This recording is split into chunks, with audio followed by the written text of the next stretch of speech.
Got one.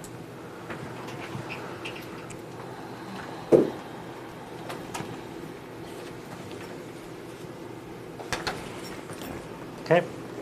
I'll call to order this city council meeting for October 8th, 2020. Everyone please rise for the Pledge of Allegiance.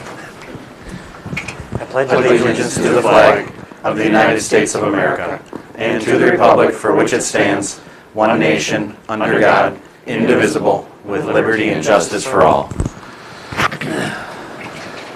Okay, roll call.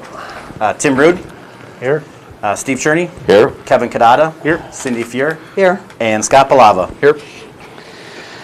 Okay, before we get started, if you care to speak tonight, as per the governor's executive order, we request that you wear a mask, but if you care to speak and come up to the podium, we allow you to take your mask down while you're speaking.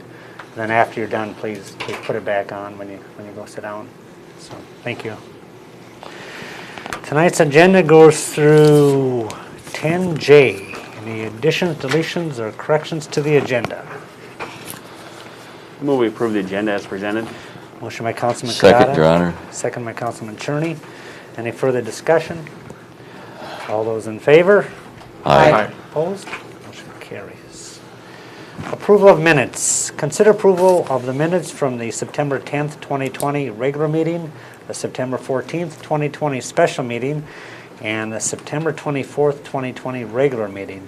Any additions, deletions, corrections to the minutes? I'll move to approve the minutes as presented. Motion by Councilman Palava. Second. Second by Councilperson Fier. Any further discussion? All those in favor? Aye. Aye. Opposed? Motion carries. There are no public hearings. Presentation of citizens' petitions and comments. Comments limited to 2 minutes. So if you're not on the agenda tonight and care to speak, now is your opportunity. Okay, come on up if you don't mind and state your name and.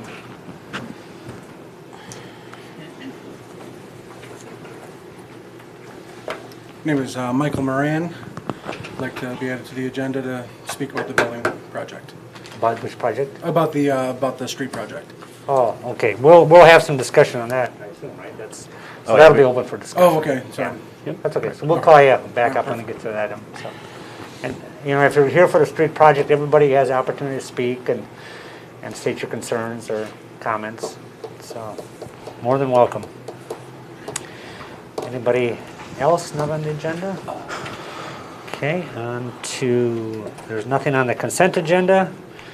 There is no old business. On to new business. Consider approval of Resolution 2020-45, a resolution proclaiming October 15th, 2020 in the city of Lonsdale as National Pregnancy and Infant Loss Awareness Day.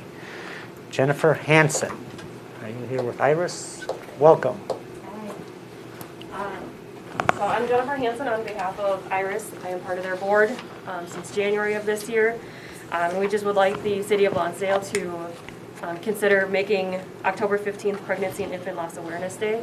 Iris is a nonprofit. It's Infants Remembered in Silence in Faribault, covering the 7 Southern County area to bring awareness, mental support for parents, for grandparents, anywhere from infant death up to toddler death, children death, everything like that. Thank you for attending. I actually have the resolution here. I could read it off. Resolution 2020-45, a resolution proclaiming October 15th, 2020 in the city of Lonsdale as Pregnancy and Infant Loss Remembrance Day. Whereas Infants Remembered in Silence, Inc. and many other nonprofit organizations work with thousands of people all over Minnesota and across the United States who have experienced the death of a child during pregnancy through early childhood, and whereas many of these parents live in, deliver in, and have a child die in or bury a child in our community.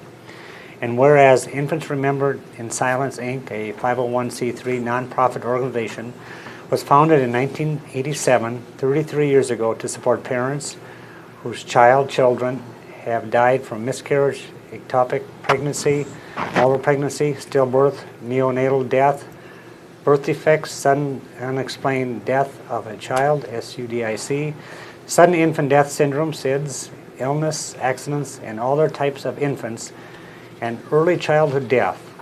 And whereas bereaved parents around the world remember their children annually on October 15th at 7 p.m. with a candle lighting, some will remember their child or children in their homes, while others will remember them in small gatherings around the state, across the nation, and around the world.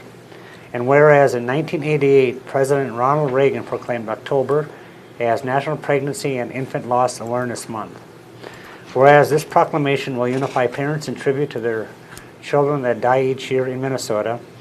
Whereas in honor of thousands of children that die each year in Minnesota, Infants Remembered in Silence, Inc., IRIS, has respectfully requested that October 15, 2020 in Lonsdale be recognized as Pregnancy and Infant Loss Awareness Day. So I would entertain a motion to accept Resolution 2020-45. So moved. Motion by Councilman Palava, Second. second by Councilperson Fuhr. Any further discussion? All those in favor? Aye. Opposed? Motion carries. Now therefore be it resolved by the City Council of the City of Lonsdale, Minnesota, that October 15, 2020 is declared Pregnancy and Infant Loss Remembrance Day in the City of Lonsdale, adopted by the City Council of the City of Lonsdale this 8th day of October 2020. Thank you. There. Thank you. Thank Thank you. you for your time. Thank you. Do you want a resolution? Hold on. Oh, okay. God, I'll stamp that for you and everything. Okay, item B, consider approval of Resolution 2020-46, a resolution denying an application / request for an ordinance amendment submitted by Dwayne Frederickson, Frederickson Outdoor Advertising, LLC. Mr. Baker. Thank you, Mayor Rude and members of the City Council. Back earlier this year, and maybe even to last year, city staff met with Dwayne Frederickson of Frederickson Outdoor Advertising. He had kind of asked about would the city be open to potentially looking into billboards. Here, you gotta turn that on. Oh, sorry. Excuse me.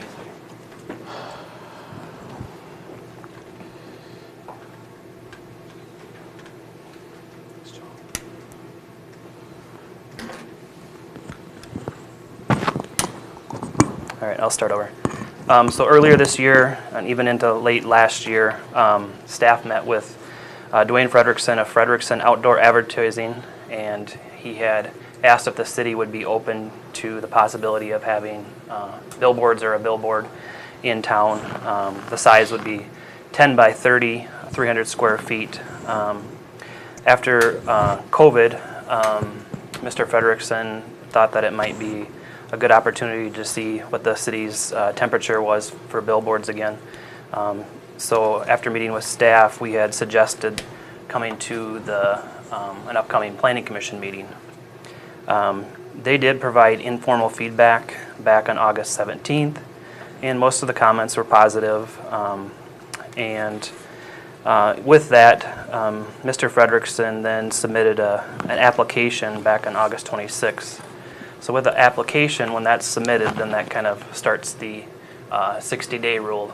The reason that staff went down that path was because if the applicant pays for ordinance amendment, one, we have to make a timely decision, but two, the city doesn't have to, the city wasn't out looking to put up a billboard at this time. The applicant actually has to pay for any staff time, city attorney's expense, anything like that. So that's why we had suggested an application. So the Planning Commission did entertain the request at their September 14th meeting where they had a public hearing.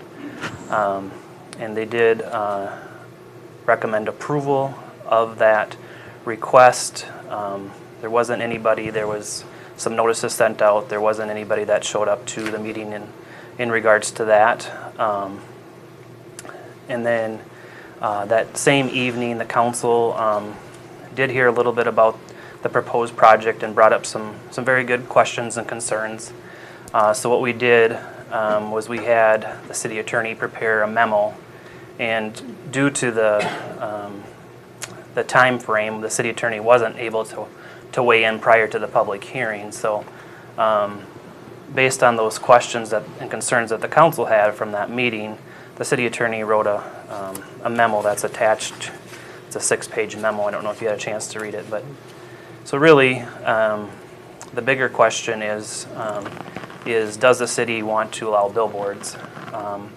And we can either discuss that tonight, or kind of as the city attorney suggests, it might be a good chance or good time to actually review the whole sign ordinance in more of a comprehensive way, in more detail, as our sign ordinance is from back in 2008. And then after such time, if staff and the planning commission, after reviewing some of the city attorney's comments, think that it's still all right for billboards, then proceed down that route. So really there's two options tonight, but we do need to make a decision. And it sounds a little harsh, but at this time, staff would be recommending denial of the application only because of the 60-day rule. And we just don't want to run into that. And follow the city attorney's suggestion of re-looking at this in more detail over multiple months, just to make sure that we update our ordinance and get more input on whether we even really want billboards in town and the ramifications of such on city property. So with that, the city attorney does get into a lot of detail in there, so I guess it would be staff's recommendation to approve the resolution that's attached. And I do know the applicant is here. I'm not sure if you want to speak with them or not. I mean, I think we can all comment if you care to. Yes. I was brought up, this is just a scale model of what the board would look like, so you can have an idea. A lot of people want to know. It would be static on one side or traditional, and on the other side would be digital. So, I used to come over to Lonsdale when I was a youth. A lot of times we played baseball over here and we would get our butts handed to us. So it was brutal, but we're not here to talk about that. My name is Dwayne Frederickson. Mayor Rude, members of the council, I appreciate you taking the time to listen to me here. I know it wasn't on the schedule to have a speaker. And then I have Dana Korf. She is with Electronics, so out of Sioux Falls, or Brookings, South Dakota. Yep. Yeah. So I guess just a couple of things I wanted to go over with you. One is that this outdoor advertising location, first of all, when we're talking about outdoor advertising or billboards, it would be one, because the proposed ordinance is for a spacing of 1,500 feet, and it would only be in a C1, I believe it is. That's a CI, commercial industrial. CI, yeah. And so if you do 1,500 feet radius, first of all, there is only that, so you would only have one, so it's billboard, not plural billboards. And the main thing, though, I guess I want to reinforce is that I was approached by the city, I don't know, 8 years ago about doing something in a format something like this. Never really anything came of it. I don't know if it was that long ago, but after joining the Chamber of Commerce here, and I'm the current Chamber of Commerce president, and to seeing when you come over here, especially in the mornings, you see all the housing and you see all the red lights going out of town.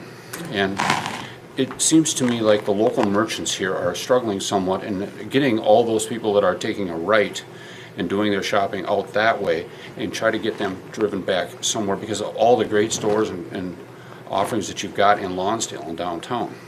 So after I got to know the merchants here in the area, well, Scott, I worked with you. We put some snow fence up together and a few things like that. Generation Building Supply, the 5-Star Embroidery, Pet Perfect, I think it is, American Family Insurance. All those people are pretty much located to the west of where the majority of the housing is at. So that's when I got the idea that, well, maybe we should put something to paper and see if we can't make this happen. So that's the overview of the quick thing. One of the comments that was brought up previously was, so what's to prevent them from putting Menards up there? You can see the board from where Generation Building Supply is at.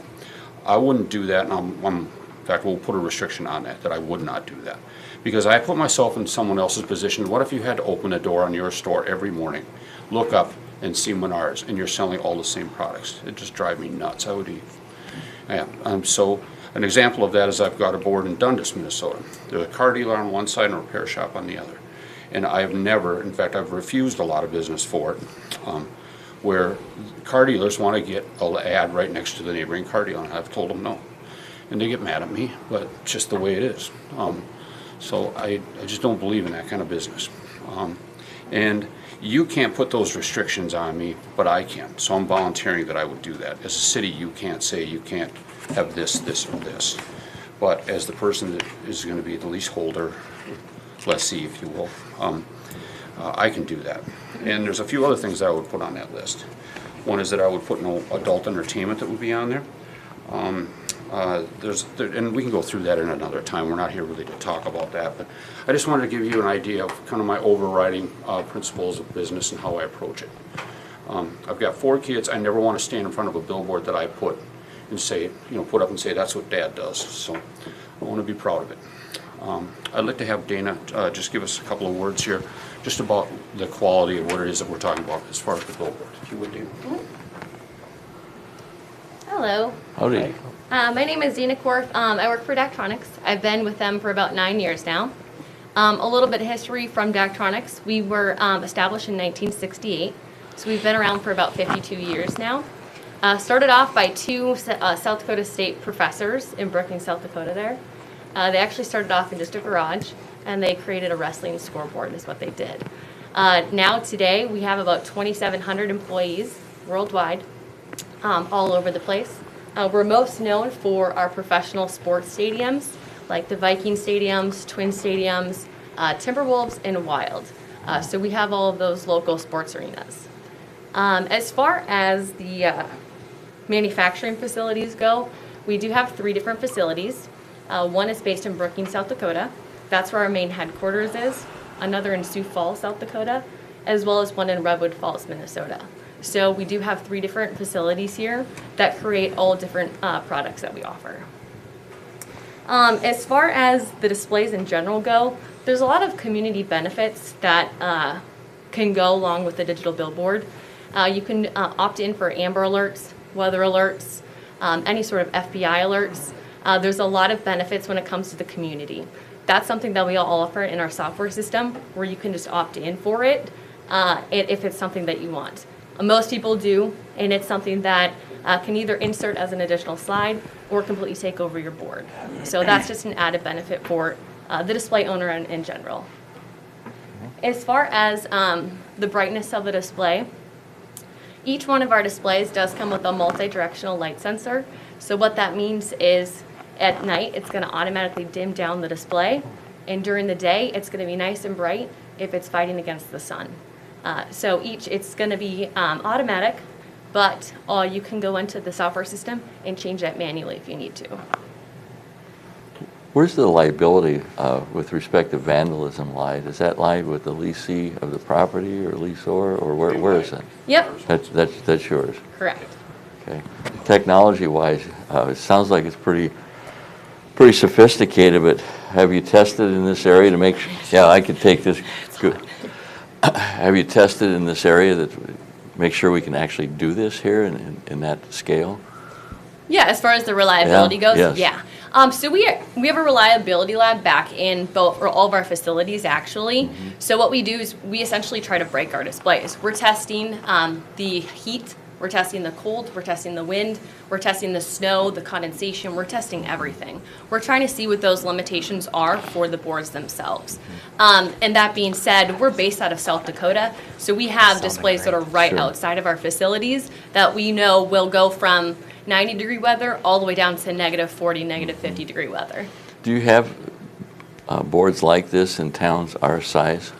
Yes. You Yep. do? Can you Yes. name a couple of them that we might? So I'm not quite sure what the size of Owatonna is. It's probably going to be a lot larger. But there is one that's going to be going up or is just being installed right outside of Owatonna. Owatonna. Yep. And then we also do have one northern Minnesota, Okay. right outside of Grand Rapids. That's fine. And so they are going up. And then, Yes. do you ever do any public-private? I'm not talking about the land. I'm talking about public-private partnerships, where we're always looking for enterprise funds. rather than tax folks, if we can Yeah. do it, like the liquor stores, an enterprise fund. Yeah. Do you ever get into that at all with someone that's, partnering with you?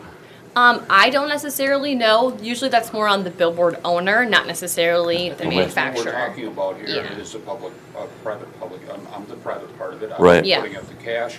And one thing that should be noted, and I don't know if it has, but we would be giving to the city we're going to change the ads on this every 6 seconds. And it's called a flip. So one of those flips would be going to the city and for promoting whatever it is that the city wants to promote, whether it's watering restrictions, whether it's a new, for instance, the opening of the new park. I was just over there. That is a huge asset to this community. You could be promoting that, and things of that nature. Doesn't cost you anything because we're going to give that to you, plus 20% of whatever revenue it is that we take off that.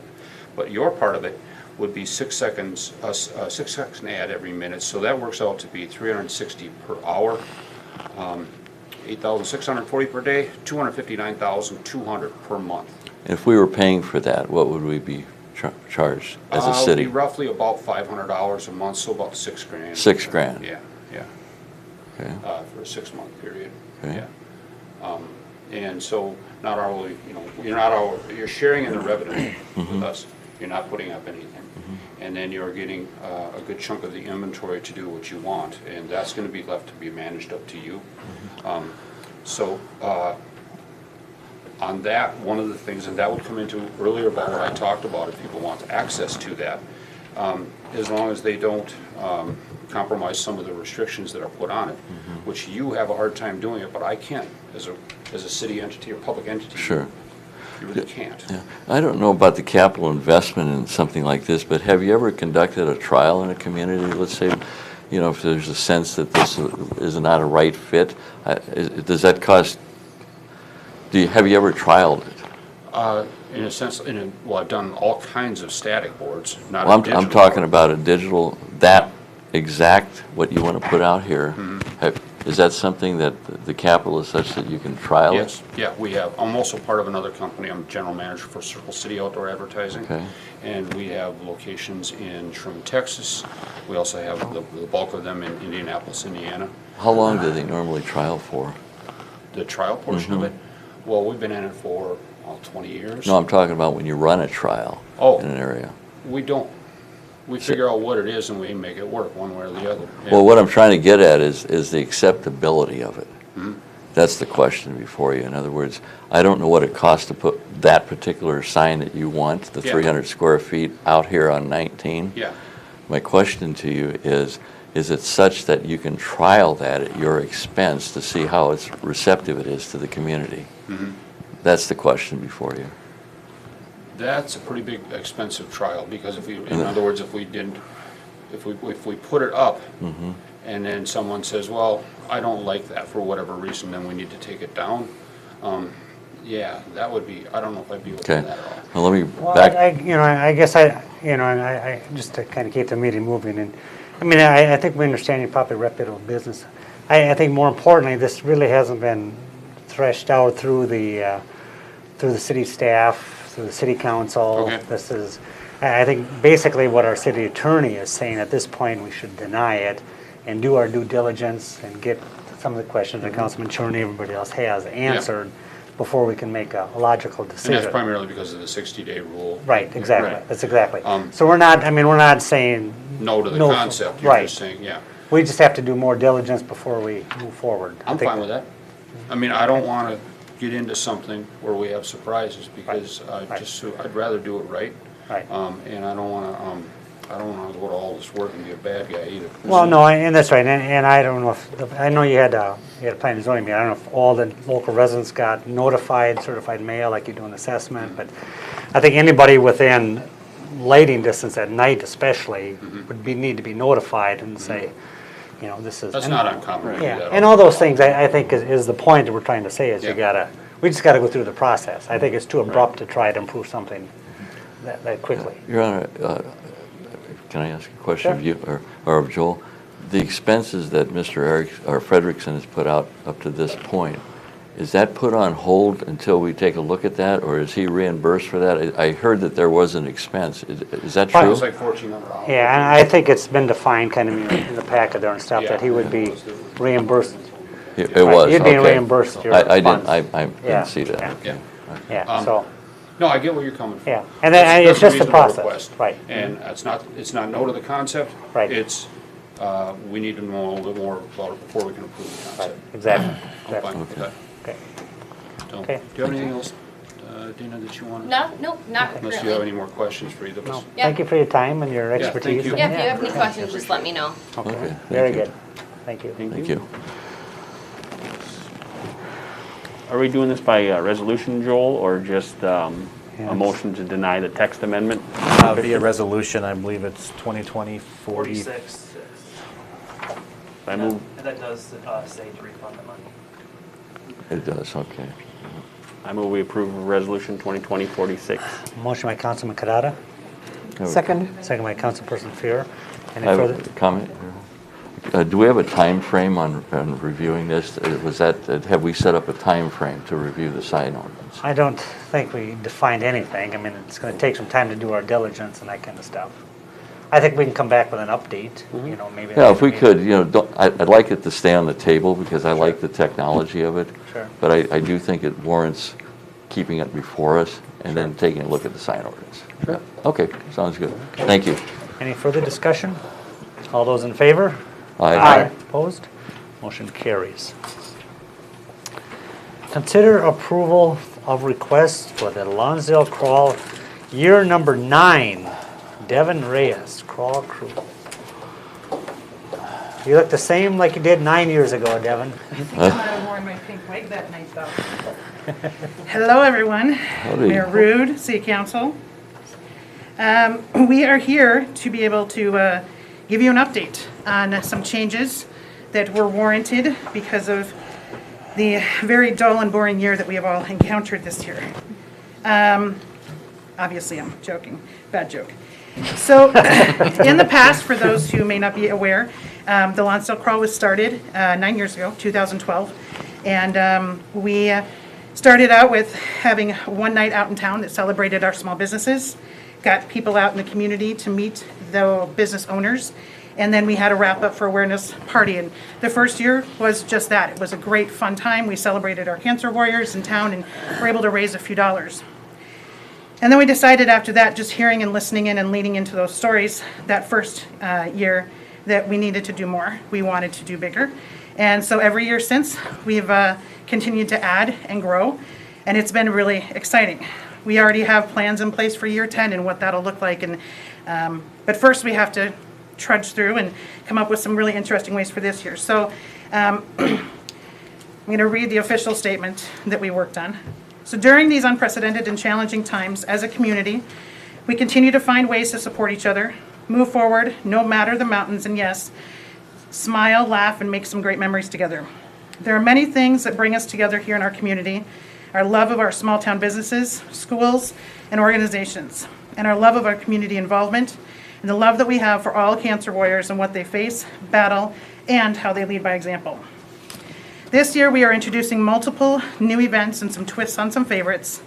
We have developed additional ways for businesses and community members to be involved, celebrate our small town living and businesses, as well as join together in person and virtually anywhere, whether here in Lonsdale or across the country, in our battle against cancer.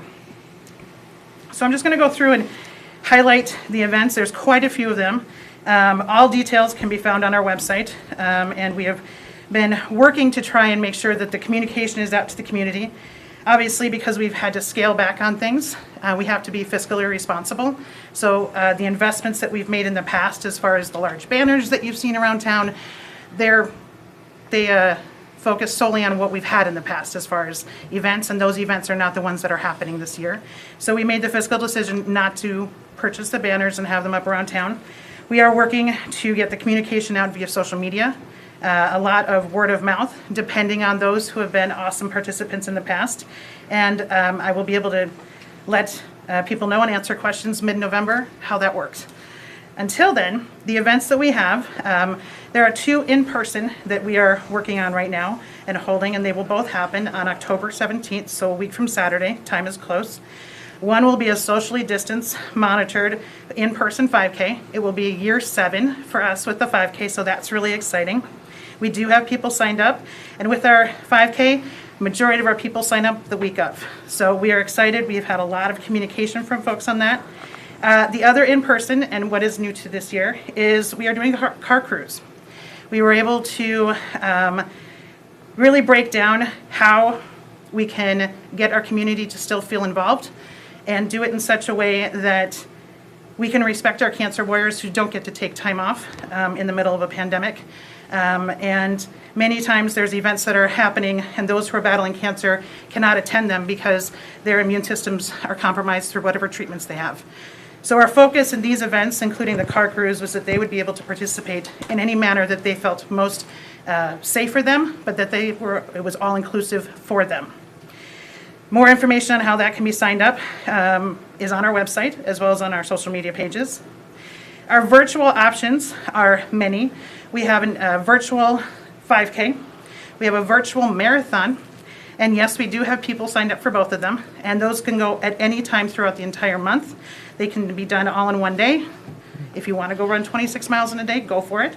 Otherwise, you can spread that out throughout the entire month. And we know that we've got some great trails in Lonsdale, and we're hoping that people take advantage of them and rack up their miles and do that. So you actually have to run, it's not virtual running like a little guy on the screen or something like that? If you want to do that, you go right ahead. That's completely fine. Ranger. The first year of doing this as a virtual, and obviously with the pandemic, virtual 5Ks and runs became a lot more very commonplace. But it really is a fun way to be able to connect with family members or friends who may not be in the same city, state, or even country.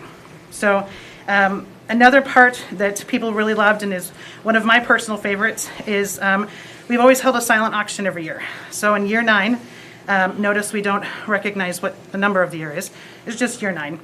So in year 9, instead of having the silent auction, which is amazing to be able to have everyone come together and see all the different auction items that our local businesses and organizations and community members have donated, we are turning that into an online auction. And it will be virtual, and we will have it open for, right now, the dates that it will be open will be from October 15th through October 31st. Those dates may be adjusted simply based on participation amounts of items, and that will be updated on our website as well as our social media pages. Let's see. All right, and then we have a couple others, and those are specifically towards our businesses.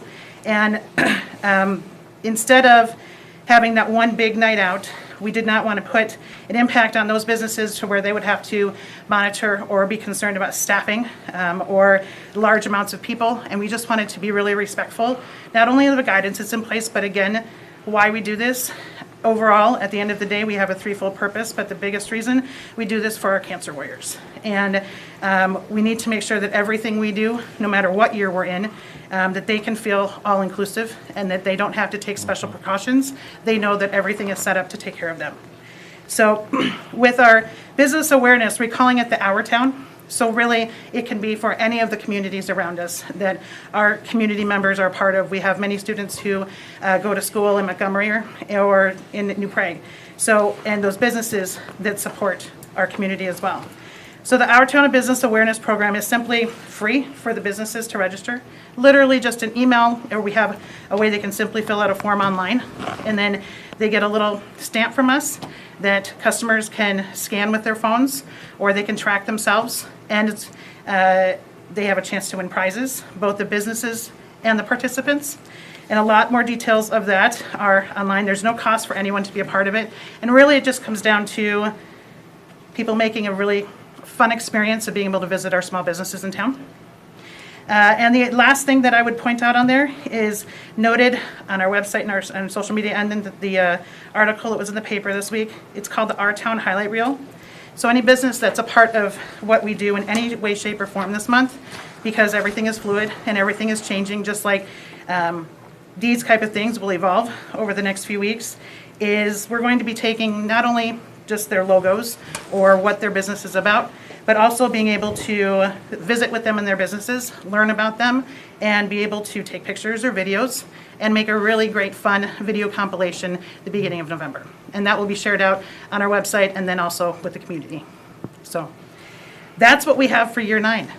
Nice, a lot of Wait lot of till work. year 10. Yeah, there you go. Maybe you want to touch out, I know it's in our packet, but touch on the request for the city, the items you need here, and if you have it. It is otherwise- actually for the in-person 5K, and the road closure that we've had in the past Okay. is quite minimal. It's the very same that we've had in the past couple of years, and I apologize, I don't have the streets written down. Do I need those right here? Well, no, we have it here, but basically Okay. it's, it's Arizona Street, and it's got the times in your packet, if everybody's got that.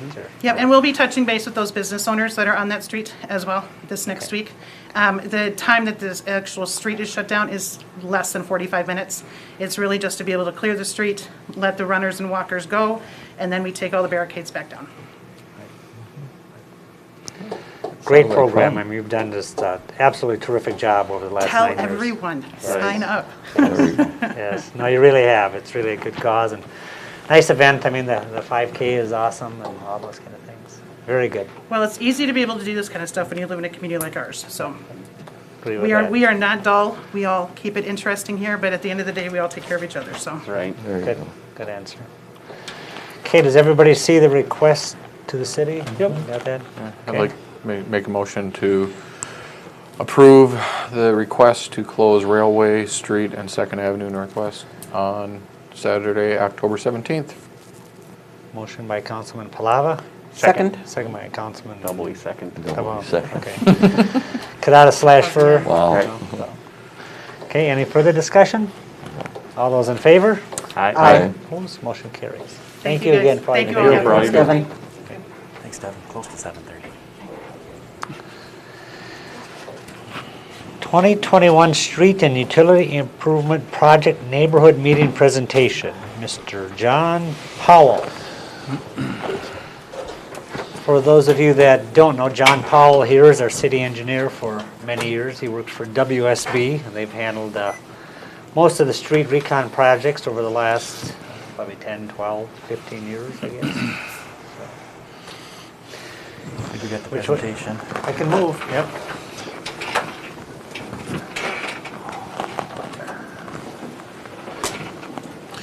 Thank you, Mayor and City Council members. While that's getting set up and focused, we're requesting no action this evening. We'll go through the information that's in the PowerPoint. This information will be very similar to the information that will be presented at the public hearing later this month. So we're going through the main components of the feasibility report that's been prepared for the project. And as the mayor said, there will be some opportunity for questions and input. So the staff that's here, myself, John Powell, the city administrator, Russ Vlasak, is very involved in the street and utility reconstruction projects. I'll go through the presentation, which there's also copies of the presentation in back, and there's an attendance sheet, so if you want to make it easy for us to reach you, you can put your address, name, and email down. And there's also comment cards back there, so if you think of something or think of a question, feel free to take a comment card and then send it back to the city. A big part of these hearings and these presentations is getting information from property owners on things that you may be concerned about that might not be obvious to us as we look at the infrastructure in the area, and we want to be sure to address those as part of the project. So the purpose, to explain the location, the improvements, costs, and preliminary assessments, property owners to ask questions, and like I said, provide information specific to your property. A feasibility report has been prepared and accepted. It's not the final design, but it has a preliminary design and a cost estimate. And with a project such as this, where the city is proposing to assess, it's part of Statute 429. So what we do on these projects follows Statute 429 very specifically and strictly. So the council discusses specific local improvements before ordering the projects to proceed. And information in the feasibility report is presented. You may voice your concerns this evening and at the hearing later in the month. If the project proceeds, the final assessment amount, payment period, and interest rate will be decided at a public hearing held in early 2021. The tentative date for that is February 25th. So as the mayor mentioned, the city's been undertaking these improvement projects for many years. Back in 2006, there was a capital improvement plan prepared that evaluated the condition of streets and utilities and identified priorities. Since that time, major projects have occurred as listed there, 6, 7, 12, 2015 through 2018, and 2020, the 2nd Avenue Southwest project is kind of wrapping up for the fall. The 2006 CIP was updated in 2020, including citywide pavement rating with what we call a pavement condition index. And as a result of that, the 2021 project area has been identified. So when we look at pavement conditions, and I mentioned the PCI, that involves somebody actually walking around and looking at the pavement on all the roadways. And they give it a ranking of 1 to 100. So 1's very bad, 100 is a new pavement. So this listing actually covers 3rd and 4th to give you a sense of it's not just in the project area we're talking about this evening. That whole kind of neighborhood has very low pavement ratings. So if we look on the left side, if we take, for instance, a rating of 30, that's already well into where we would expect to have to reconstruct the roadway. So these roadways are at the time where it is appropriate to reconstruct. In addition to that, there's utility improvements that need to occur, particularly the water main. Recent projects, that's just a graphic showing some of the recent projects in the area, kind of working east to west. The 2021 project location is including Colorado Street between 2nd and 3rd, Delaware between 2nd and 4th, and then both 3rd and 4th south of Colorado Avenue. Proposed improvements: complete replacement of the water main and services, up to and including the curb stop, sanitary sewer repairs, bituminous pavement reclamation. Basically, the existing pavement is milled up, and that is used for temporary driveways and access during construction. Street reconstruction to existing widths.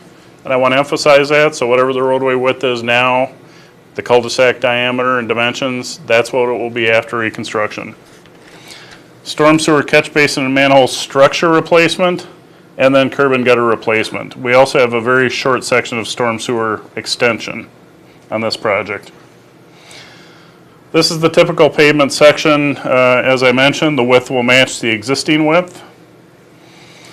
And the section, the city is incorporating a geotextile fabric, a 12-inch, what we call a sand cushion, as well as drain tile on both sides of the roadway to help make sure that that pavement section is well draining and not subject to premature deterioration. The water main improvements are really replacing the water main that is out there now with current materials, minimum 8-inch diameter water main within the project area. Storm sewer is replacing the structures, so if you see a drain, there's a catch basin there, or manhole structures, those will be replaced. And there is a short extension of storm sewer from 3rd to 4th along Delaware to bring some more catch basin inlets to the Delaware 4th intersection. There's a lot of drainage challenges there. There's valley gutters, and you can see that the pavement, primarily because of a lot of infiltration of water, is deteriorating prematurely there. Water is the enemy of bituminous pavement. Once it gets in, it starts freezing and thawing. That's why we go through. We do crack filling after a certain number of years. We do seal coating. It's to keep it sealed and to keep it flexible. Sanitary sewer. All of the sanitary sewer and storm sewer in the project area has been televised. Running a camera through the sewer and evaluating the condition. As a result of that, specific repair areas have been identified in the sanitary sewer, and those will be done as part of the project. So the project cost, the street cost is roughly $1,019,000. Sanitary sewer improvements $37,100. As I mentioned, that's just isolated service repairs in spots. Water main improvements, that's the biggest work item aside from the roadway because we're replacing the entire water main system. Storm sewer improvements is the structures. We have no alley improvements on this project for next year. So the subtotal of construction costs is $1,529,540. At this point, we had a 10% construction contingency because we haven't done a design. So that brings the construction subtotal to $1.682 million. And then on top of that, we had indirect costs, so soil borings, televising, bond costs, I believe, are in there, engineering, any legal, advertisement for bids, things like that. That's 18%. So the total estimated project cost is just under $2 million, and that is very consistent with past projects. Some projects have been smaller, but recently we've kind of had the total project cost getting up to about $2 million, and that's what we use as a planning parameter. So I mentioned the indirect costs and the estimated construction costs. Financing, issue general obligation bonds paid for by assessments to benefiting properties, general property tax levy, and enterprise funds. So enterprise funds were mentioned earlier this evening, and so the water and sewer systems is a utility, like a liquor store, and their enterprise funds, so they pay for those improvements and repairs. The proposed assessment area is shown in green, basically from Colorado south on both sides of 3rd, 4th, and Delaware. So the proposed assessment rate for single-family residential is $14,000 per single-family residential unit. The commercial industrial high-density residential is $244.80 per front foot, and for next year's project, there's only one property that applies to. Some folks might ask, well, why isn't there a per lineal foot charge for residential versus a unit charge? Well, over many projects, cities have found that a unit charge tends to be more fair, because with a front foot charge, if you had say you had a 50-foot wide lot and you had a house and you had, 5 people living there, just because there's a corner house that has much more frontage, they might have 5 people living there and using the roadway. So the demand placed on the roadway and the use of the roadway is about the same for a residential house. That's why a unit approach is used. The rates proposed do represent an increase of about 12% from $12,500 and $218.55 per front foot to account for increased construction costs since 2015. And in addition to just noticing that on bids as they come in, we also use the Engineering News Record Construction Cost Index, which indicates that between 2015 and 2019, 2019 is the last full year of data, construction costs have increased about 12.4%.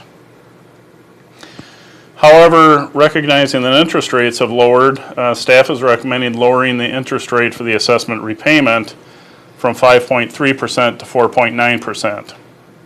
If paid over the full 15-year term of the assessment, the total payment increases just over $1,706.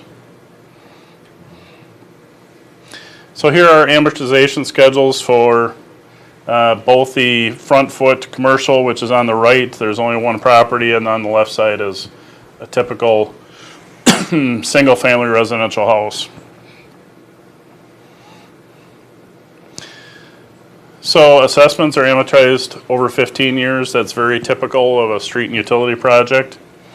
There are deferral options, and I'll go through these, but then I'll ask the city administrator to emphasize whatever he wants to emphasize in addition to the information I have here. And like I said, there's copies of these slides in the back, so feel free to grab one on your way out. So there's deferral options, but the property must be homesteaded with 65 years of age or older, retired due to permanent or total disability, or member of military called to active duty. Interest does accrue until payment, and it can't be deferred no more than 30 years. If no interest is paid within 30 days of the assessment hearing, no interest is paid if the assessment's paid within 30 days of the assessment hearing, which we estimate would be March 27th of 2021, based on that February 25th date that I mentioned earlier. So the first payment would be with the 2022 property taxes if not paid in advance. First year interest accrues at $1.88 per day and will account for 674 days. And Joel, do you want to emphasize anything about the repayment and the timing of that? That's a very common question that comes up. Yeah, thanks, John. Besides the amount of the assessment, the main question that we get is when, if I'd have known I had to pay by a certain date, I would have paid it by then because I didn't want to pay the interest. So based on the schedule of having our assessment hearing on February 25th of 21, 30 days puts it about March 27th of 2021. So if people are able and choose to pay their assessment or are anticipating paying it, you'll definitely want to hit that March 27th date. It comes quicker than you think.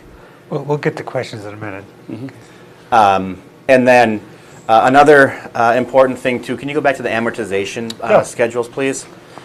So state statute has not kept up with how cities assess properties, and so due to assessment appeals, cities now are holding assessment hearings prior to the project beginning. Unfortunately, what that does is it adds another essentially 10 months of interest. So as you can see in 2022, the principal amount annually stays the same, but that first year of interest is what, $650, $700 more the first year because we're accounting for 22 months of interest. Those are probably the main questions or concerns that we receive, like I said, besides the amount of the assessment. If you are able to and choose to pay your assessment off before it's sent to Rice County, you'll want to make that payment prior to March 27th of 21, and then just remember that interest will accrue in that first year for 22 months. What happens is you know, if you have escrow on your house through your mortgage company, it won't get caught in 22, but your escrow account will run a deficit in 23. Then you'll get a letter, depending on when you get yours, September, that you know you're over, you're under, cut us a check, your payment stays the same, or we'll roll it over and your house payment will increase. I think those are the two main things when it comes to assessments that we wanted to hit on. Thanks, Joel. And a lot of those deadlines and rules are mentioned in the notices that are mailed out for the hearings also. So the proposed timeline, we're at the neighborhood meeting right here on October 8th. The next hearing that I mentioned will be October 29th. Based on, once that hearing is held, the city council can order the improvement, meaning they're moving forward with the project. Assuming that's the case, plans would be brought to the city council on December 21st, and they'd to authorize advertisement for bids, receive bids in January, and hold the assessment hearing in February. So as Joel mentioned many times, 15, 20 years ago, it was very common that you had the improvement hearing in the spring and you had the assessment hearing in the fall. But then if there are a lot of assessment appeals, you've already spent, the city has already spent the money, and they might have a challenge funding it. So a lot of cities have gotten into the habit of just having the assessment hearing up front once they know the costs, once the bids are received. So following this schedule, construction would begin in mid-May of 2021 and be substantially completed by mid-September of next year. As you may notice in the project on 2nd Avenue Southwest, the final lift of bituminous is not put on the same year. That's always carried over a year. And what we call the wedge that was just placed on 2nd Avenue is milled off, and the wear course is placed the following year. There's also a 2-year warranty inspection, so in June of 2024, staff will go back out and look at the project, and the city keeps a warranty bond for those 2 years. If there is something that needs to be repaired, the city does have a bond for those repairs. With that, contact information is shown there, and we'd open it up for questions from the city council first, and then audience, I assume. Okay. Yeah. John, Your Honor? Yeah. I was just going to make a comment. Okay, go. Well, typically this is, we just take comments from the audience. Now again, this is just a neighborhood meeting. This is not the actual public hearing, so this is much more casual, and we try to take input. And over the course of the last 15 years, the city has been really trying to be responsive. So if you have issues with your property, if you have issues with your health or accessibility, any of those kind of things, just please make sure you let, the city staff or city engineer, somebody know about those things as we go down the process. Does the county, you have any quick questions? Otherwise, I'll open it to the public. Go ahead to the public, Okay. John. So now is your opportunity. Like I say, it's really a casual meeting. You have questions, comments, everybody's more than welcome to speak or give us your thoughts. Or if you, go ahead, Bonnie. I have a question, and then I have two more questions. You want to come up or you want to stay there? Either way is fine. Okay? So in regard to the assessment, I was one of those when I got my first bill, property tax for the project off of Main Street in Alabama a couple of years ago. I was not happy because the first interest was twice what the principal was that I owed on the property taxes. And I thought it would have been beneficial to the property owners and probably to the city as well, have the city just sent out a notice, a statement to each of the individual property owners and say, hey, if you don't want to pay all this interest, this is when this has to get paid. Right. I was waiting for that. Right. I honestly didn't go through all of the month, weekly, or whatever the heck was being sent out to. I mean, I was following it, but I was waiting, because back in the day, when they first used to do this, we would get a notice that said, hey, this is what you owe, this is your assessment, this is when it has to be paid off by. If not, then this is the amortization. And I just think that that would be very helpful. You're exactly right, and that's what Joel touched on tonight, because I've had those complaints, even on this recent project, because people are the same thing, if I'd have known I had to pay interest, I'd have just paid it. Exactly. And that's Especially when the interest is. Right, exactly right, exactly. That's a very good point, and that's why I think it was identified as, what was it, March 27th or whatever it was, but. Correct. But you raise a valid point, because that is a big concern. Could the property owners indicate their name and address, please, just for those of us taking notes? If you don't mind. Oh, I'm sorry, Bonnie Simon, 333 3rd Avenue South. Thank you. And I have more, but if somebody else wants to ask their question first, I don't want to know. We're good. I'm kind of going to piggyback off Bonnie's. Do we pay the city if we want to pay that off first, or where do we pay the payment? Yeah. Maybe so Joel, that's the other thing. okay, maybe Joel wants to comment on that. Yeah. Sure. So we'll assess in March 27th, or I'm sorry, February 25th, if that is the schedule that's followed. And all this is spelled out in the notices that will be coming out for subsequent hearings. But yes, so the city will assess in early 21, and we will send it to the county in November of 21. And then from there, they will put it on the property taxes. So up until it's on the property taxes, the assessment is payable to the city of Lonsdale. After it is sent to Rice County, the property owner is responsible to pay the amount of the assessment on the property taxes. So whatever balance is due, then is payable to the city of Lonsdale. And then we will decertify that assessment with Rice County. And just to reiterate the point, I mean, Bonnie, you're exactly right. And as these letters go out, we've had this discussion about bold print and all that kind of stuff. It actually has been in there. It just, it doesn't really stick out. You kind of brush over it. But we've had those complaints, and that's why we're trying to address it up That's front. why on the notices that everyone received for this meeting, They were bullet points of the streets that are proposed to be improved. And I would like to actually just see the statement and say, here, this is what you all, not, separate from all the other information. Okay. Because that, people will, Right. they can't miss that. And I just think it would be a good way to. Right. No, we agree. That's right.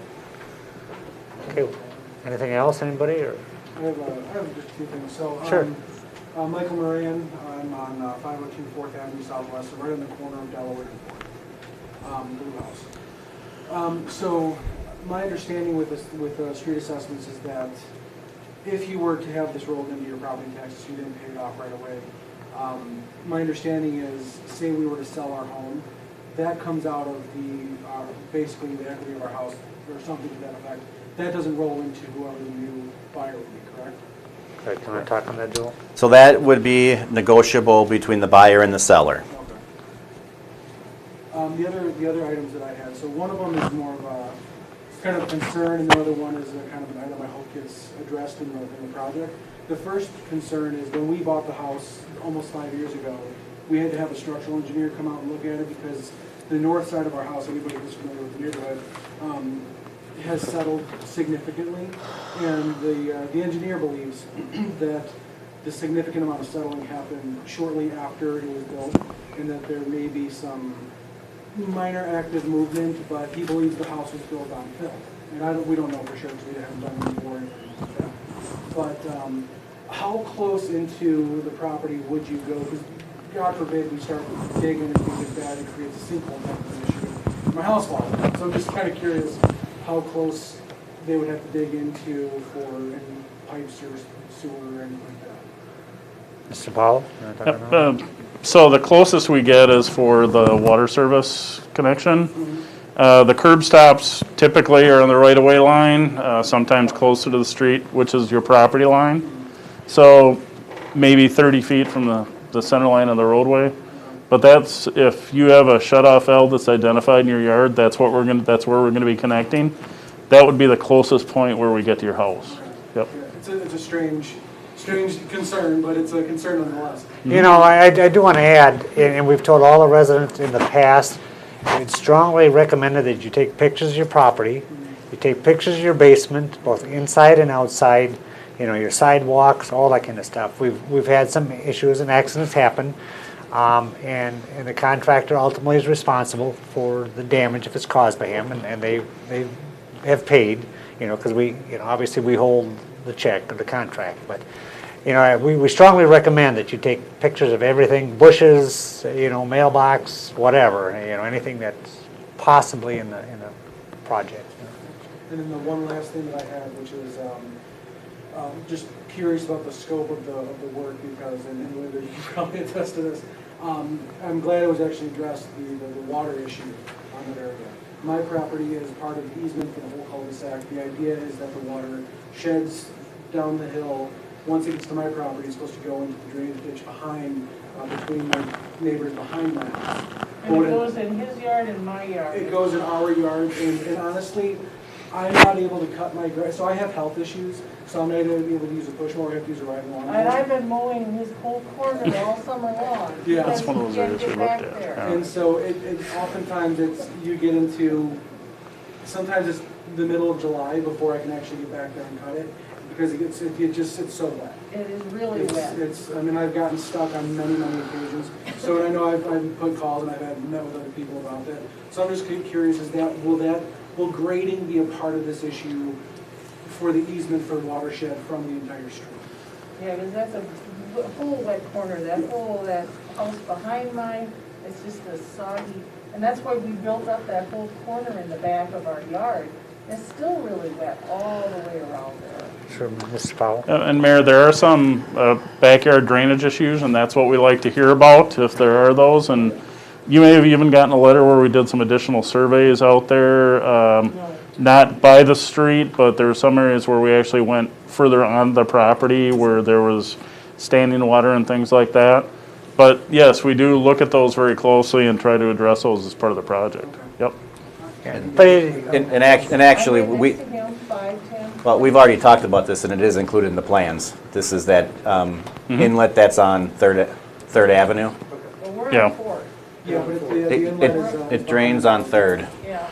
You know, but I mean, it's good that you brought it up. I guess that's the whole point of this meeting, is to, and maybe John could touch on the sump lines. Typically, we install sump lines along with these projects. Yep, so I mentioned the drain tile that's installed, that's really, serves two purposes. There's a separate drain tile on each side of the roadway. Not only does that drain the subgrade for the pavement, but stubs are put out for the property owners to connect to. So if you have a sump pump that's just discharging, we put a stub there so you can actually connect it underground instead of having it discharge over the curb and then it sits on the pavement, and that's where you see a lot of that cracking right near the curb and gutter. So, oh, sorry, Russ. And now I have some more questions. Sure, go ahead. Good. So about how many feet is it from the curb into the property? Like how many feet is the boulevard considered? I guess what I want to, if I'm going to lose my trees or not. Because there's a lot of trees.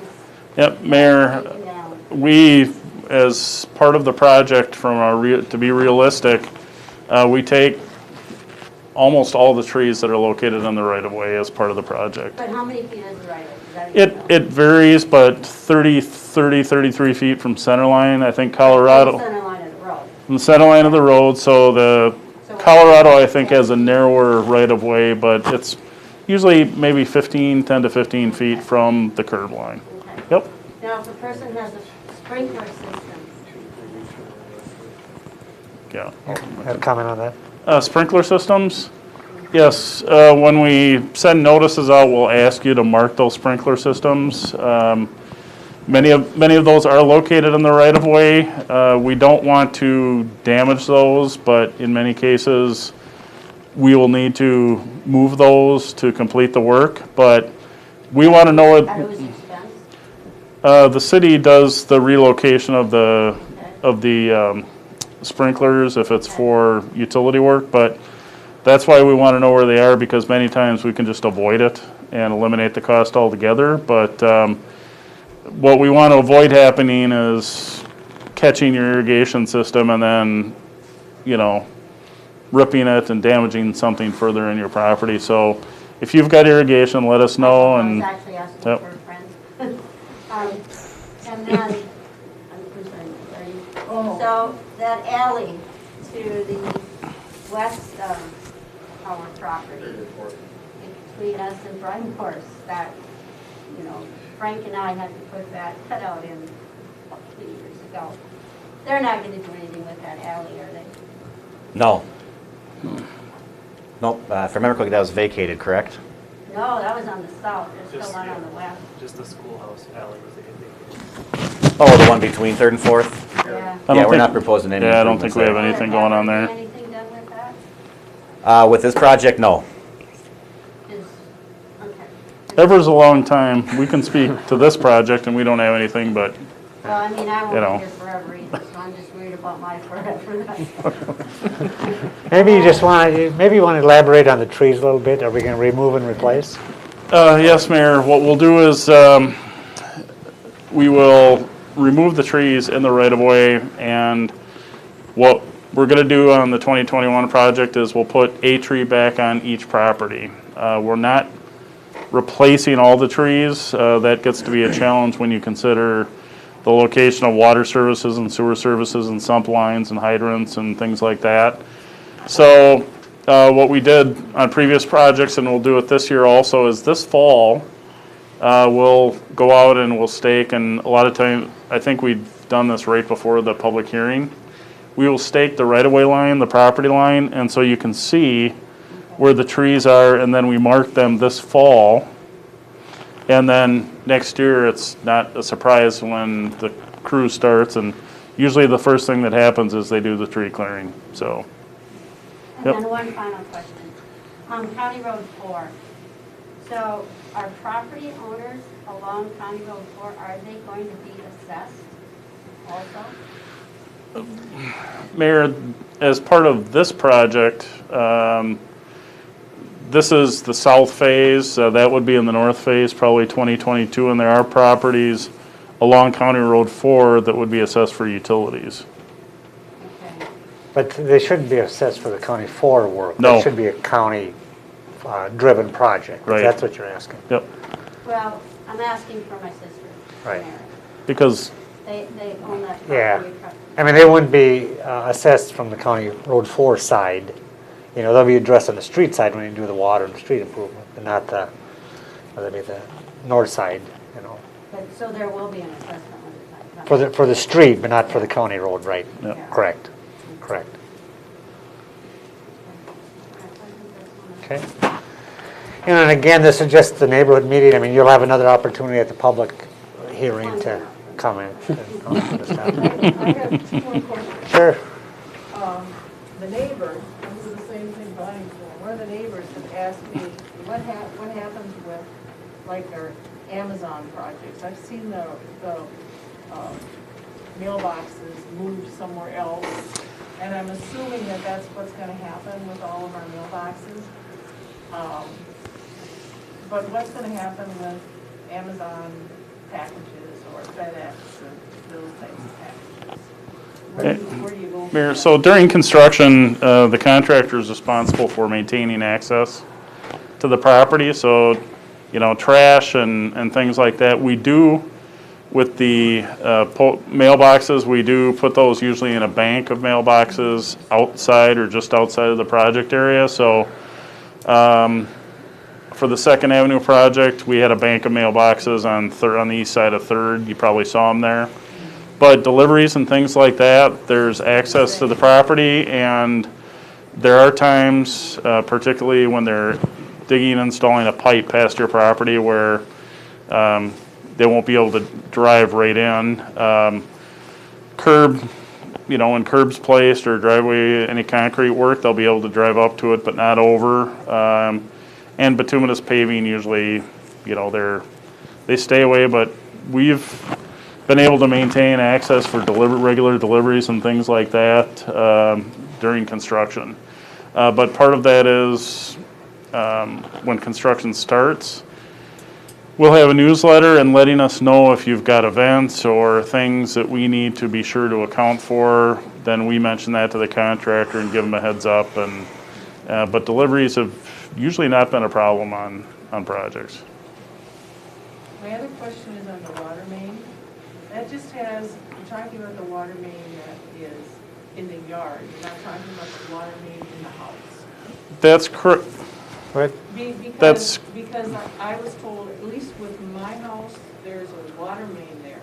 And I had had a plumber out there because I wanted to replace the handle on it because like half of it broke off. And he said, yes, it needs to be replaced, but there should be a shut-off valve on the other side of the water main, which is not on my house, so. Right.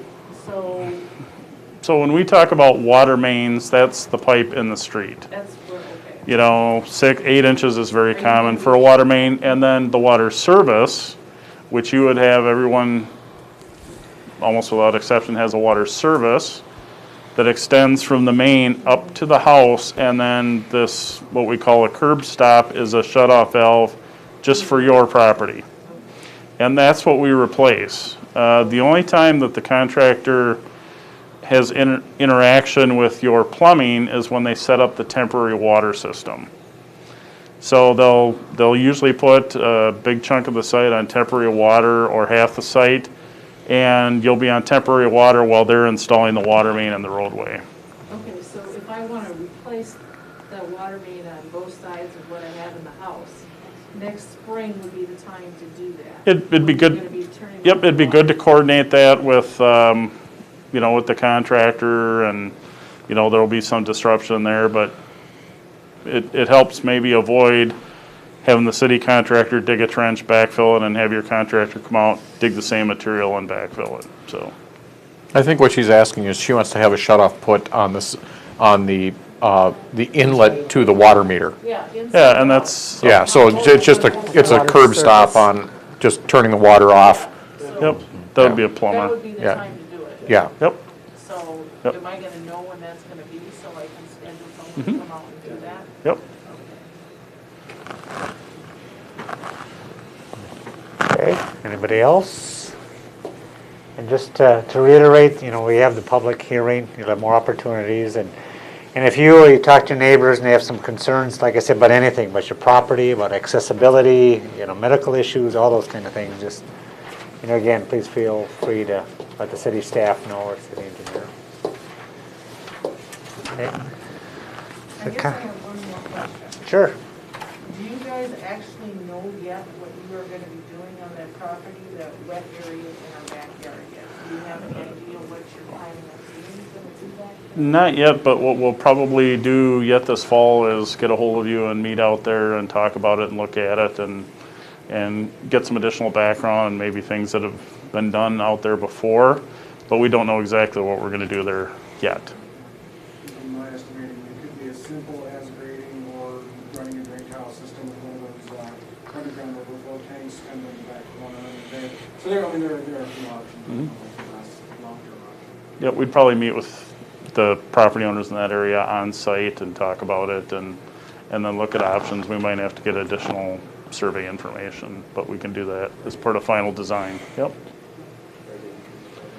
Right of entries, yeah, because that's a good point, Russ. That's on private property, so the city's contractor is usually focused in the right-of-way area or existing easements. If we go back in that area, part of that discussion would be, you need to give the city permission to go back and do the work, a right of entry, so. Okay, anybody else? Okay, well, thank you all. Thank you for attending. Okay. Should I take my mask off? Only if you're smiling. I gotta say, Ron, you're pretty patient tonight, by gosh. You're pretty. Everybody else did all the talking.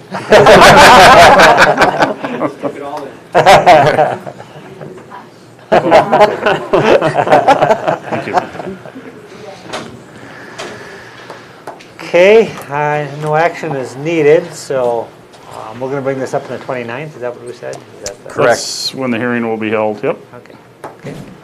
Anybody else? All right, we'll move on. Okay, on to consider approval of application for payment number 5 in the amount of $107,326.25 to A1 Excavating, Inc. for the 2nd Avenue Southwest Erie Street and Utility Improvement Project. Mr. Powell. Thank you, Mayor and City Council members. The substantial completion date for this project was September 11th. The contractor met that date. The final completion date for the wear course is June 30th of next year. Turf restoration is nearly complete. There are some areas that need blanketing and some additional grading. Since I wrote this memo, the paving of the bituminous wedge was actually completed earlier today, so that's been completed throughout the site. The second lift of bituminous on the driveways was also placed, including the turnaround at the south end. And we had a couple bigger areas where we put a little bituminous berm curb to help control the flow in the alleys and delineate the edge, and those have been placed also. So you probably will not see Crane Creek back on the site again this fall. So most of the work included in the pay estimate before you is actually the bituminous base paving work. The mix design used for the base differed from the mix specified. WSB evaluated the substitute mix, including testing results, and we expect the mix to perform as well long-term as the specified mix. Regardless, Crane Creek is providing a $5,000 credit to the city for the substitute mix design. Based on quantities to date and work progress, construction costs are tracking at or near and I would say possibly a little below budgeted amounts. With this payment, about 78% of the original contract value will have been paid. So the recommended action is a motion to approve pay voucher 5 to A1 Excavating in the amount of $107,326.25. So moved. Motion by Councilman Kadada. Second. Second by Councilman Palava. Any further discussion? All those in favor? Aye. Opposed? Motion carries. Update and presentation on Lonsdale Public Safety Facility and future master planning project, Melissa Stein, Wold Architects. Getting your money's worth tonight, Melissa? Yes. Are you going to this board? Yeah. Okay. Right, yes. Yeah. You're clear. All right, it's still unplugged, okay? I didn't plug in. Steve? Steve? Oh, Mike. Yes. That boy, Scott. I didn't want us to be the next viral video. Thank you. Yeah. That was a mirror that time, wasn't it? Or what? I don't remember. I know he didn't wash his hands. And he had tacos for supper. Okay, go ahead. Okay, I was like, I'm. You can start. Hi, Mayor, council members, thank you for having us. I'm excited to kind of show you guys a continuation of our update of what we've been planning on. So Russ, hit the lights. Today, thank you. So today, really, I just wanted to show we've had some further conversations about the site plan. It is a master plan, but really today we're going to focus on the police department portion of it. So today I want to kind of show where we've kind of landed for the police department itself on the location. Look at how the building has developed and expanded itself. Look at some of our exterior concepts that we have. Review the budget with you. We have gotten it estimated, and so we want to go through that with you as well and give an update to our project schedule as well. As we discussed the last time that we had met and gave you guys an update, we always start our project with guiding principles. And so I won't go through all of these, but these are kind of the same guiding principles that we've been using and what we're basing our designs off of and the project off of. As I had indicated, it is a master plan. So just as we keep that in mind, we want to always think of what the site could be and how it could be developed in the future here. And so we just wanted to show as we've developed a little further, we've decided and kind of at the moment are landing on essentially 3 different entities. This will give the proper growth for each one, and it'll allow the city time to plan and really figure out what's best for each individual building. And as you can see, they can grow on this site where we're locating it in the blue, while giving other entities within the city opportunities to build on that site as well. As we're focusing mainly on the police department, we have kind of rotated our facility, so the garage kind of backs up against 19. In the back where you see the 9 stalls, that is a secure parking lot for the PD itself. In the front where it says the 6 stalls will be a public parking lot at the moment for the PD. We chose this orientation and location, one, to kind of reduce some of our site excavation on the site plan, but also as we look at how the rest of the developments are in this building, we wanted to kind of keep that same thought of how they were designed and lined up on this area facing 19. Sorry. As we looked at developing the PD, as you can see, everything in black, if you will, are all just solid walls.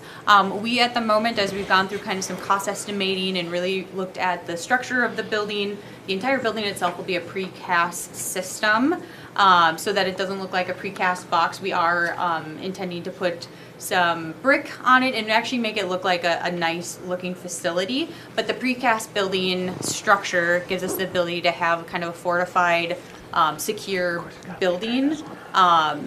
But it will allow from kind of some cost saving measures as well when we looked at the different options that we were designing around. So as you can see, as you start from where it says vestibule, I'm just gonna put up a laser point here. As you start from this side, this is kind of the main entry into the building. We do have a public lobby. This would be kind of our public front counter where the records would be sitting. There's a soft interview room and a conference room and kind of a public toilet all off of those spaces. We do have a break room that is connected to our conference room, and there is the necessary security measures put in place. So if this conference room was used by, another, let's say the sheriff's department or something else, they wouldn't be able to get into the rest of the throws of the building. So there's the necessary security measures put in place. But we have a small little break room here, and that kind of goes into our evidence storage tech, into some of our, I would say, ancillary spaces off of our garage. We do have a locker room here with some toilets, the report writing, which would be for the officers, a future office, and then the police chief office as well. And then this area in the middle is kind of, instead of a copy room, we kind of wanted it to be integrated into the building as well, so it's easily accessed from all different entities who would need to use that. The garage itself is a 5-stall garage, so we have a single stall here. The thought is that potentially could be used if we have impound vehicles or something else. It can be easily locked to maintain chain of custody. And then we have 2 double stalls, one right here and here.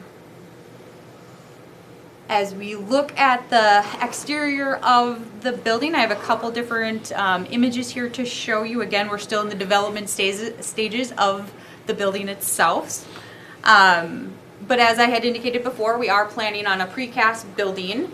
The thought is that we will have a thin brick kind of inset in there, and we're looking at how we can create a very attractive exterior with that thin brick while still keeping a kind of a secure fortified facility. This would be our front entry, so we would have some signage here that says, Lonsdale Police. And then this main light, or window, excuse me, actually is the main corridor throughout the entire building from the floor plan. So it's to bring light into the interior of the building a little bit further. And then as you can see, our garage is bumped up a little bit. It is 2 feet higher. That was very intentional. We wanted to make sure that our garage doors were high enough and that we weren't in, that the garage doors didn't affect the structure that we had, and that we could make sure that our garages were a clear span from a structure standpoint and we didn't have columns in the middle of it. As a picture is worth 1,000 words, we are looking at some different exterior materials. As you can see, looks a little different in color as it does in black and white. This is all still relatively the precast. Like I said, we are planning to indicate some brick here, some signage, and then try to create some nice attractive colors with some of our metal panel as we're looking at the exterior of the building. As I had indicated, we did get the building estimated. We have a consultant that we use to do our cost estimating. We reviewed it with them. Our cost estimate at the moment, we're at $2.2 million, so it's $1.725 million for the construction cost, so that's everything that you had seen in the images previously. For the fees and testing, that's everything to, if we have to get additional soil borings, some surveys, any state reviews, anything like that, that's all within that fees and testing piece. And then we also take a look at the furniture and technology for the building. So as I had indicated, secure measures at like card access controls, cameras, the new furniture for the building, that's all roped into that furniture and technology piece. And so that gets us to a project budget of $2.2 million. And as we look at our schedule, I believe originally we were showing a two construction schedules, one potentially starting in December and then an alternate starting in the spring. As we looked into it a little further, we looked at the soils on the site. It was very counterintuitive and a lot more expensive to actually excavate all of we have a lot of clay soils on that site, to excavate those in the winter time. And so as we looked again at the whole building, and the construction piece of it, the spring construction seemed to be the better, more economical choice. We will still bid it in November here, issue it in November, bid it in December. We will come back to you before the end of the year with to award a contract, but then we won't start construction until the spring. Our next steps is, again, to continue to develop our exterior concepts, really start to figure out how we can make what people might think is a precast building actually look like a very nice, attractive building, and then develop our construction documents and really start getting into kind of the details and how things are put together for a great quality set for you guys. So that was a really quick presentation. I am more than willing to go back to anything if we'd like to discuss further. Well, I'm just going to say, I assume your exterior concept is conducive to the future master planning of a potential city hall or senior center and all those kind of things? It is. We haven't necessarily looked at what the city hall or like the library or what those entities might look like in the future. What we did is we looked at what the existing facilities are that are around that space, and we were trying to design off of that, thinking as in the future as we design our city hall and our library, we would try to keep with that same look throughout the neighborhood, if you will. Okay. No, I think that's good. Maybe Councilman Plava, you got any comments? Well, actually, I just had a question. Now, we're looking at the 2.2 million budget now. Now, that was, we went from the 1.8, we're original approximately 1.8. We were. Yeah, so Yep. 2.2, so that's fine. Yep. So that, do we have what our total project number's gonna be? So the 2.2 is our total project number. So did the estimator come in? Yes. Okay. So we. I'm kind of going, whoa, this is, Yep. a week and a half ago, it was a completely different scenario. So what council member is alluding to is we did do a cost estimate. It came in, I would say, a lot more than the 2.2 that we originally were showing or what we're showing here. What we did is we went through what we call as a VE exercise. It's a value engineering process, and we went through different exterior concepts. We did have 7 garage stalls at one time, and so we took that to our group that we meet with and said, okay, these are the things that we're thinking about. What are our options? What are you guys comfortable with us essentially reducing or cutting to be able to get down to a square footage or a price, that you guys were comfortable with? I know our original budget was $2 million, and so if we still want to get down to that $2 million, there are other things we could cut, but you would be cutting functional space within the PD itself. Right. And so we really started to look at things that wouldn't necessarily affect the operations and the functions of the building, and that's how we got down to this 2.2. Right, and obviously we don't want to cut the functions or No. operational. My question is, it seems like, well, at least more in the housing, the material costs have really escalated recently. I mean, I know it's hard to know until you get some actual bids, but based on your estimate of what he's seen most recently, is that pretty accurate? I mean, within a few percent, would you say, or hard to know? Or? It is, yeah. So we, our cost estimator, they cost estimate everything that we do. We, as a company, estimate 200-ish projects a year. And so they keep that in there. We always keep a record so that they know if they're above or below or how they are coming in from bid date. And they keep all of that as a record, and they adjust their numbers as we go through. What we've been seeing is their numbers for the most part are pretty spot on. We don't try to be the low. That's not what we want them to do. We want them to give us what would be a middle of the road budget number or estimate number, and they do that based off of where the market is right now, where are the trends that they're seeing, how are they seeing inflation going up or changing, and they use those numbers and then we give them.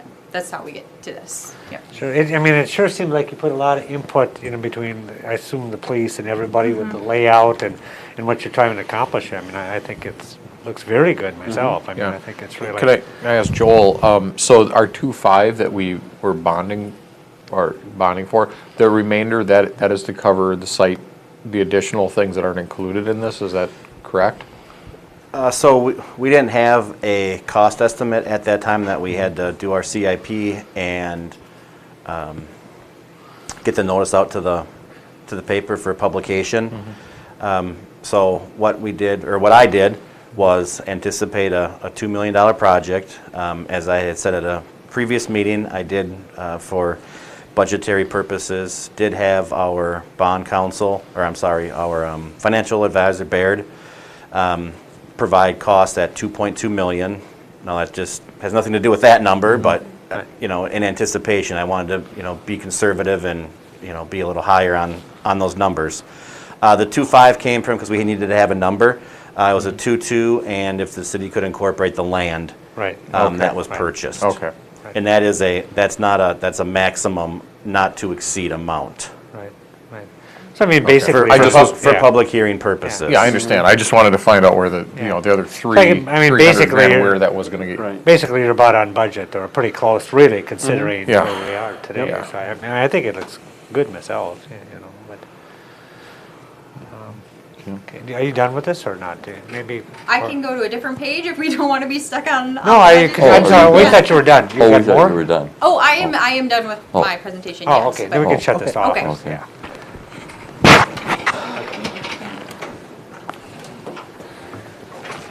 Okay. Thanks, Melissa.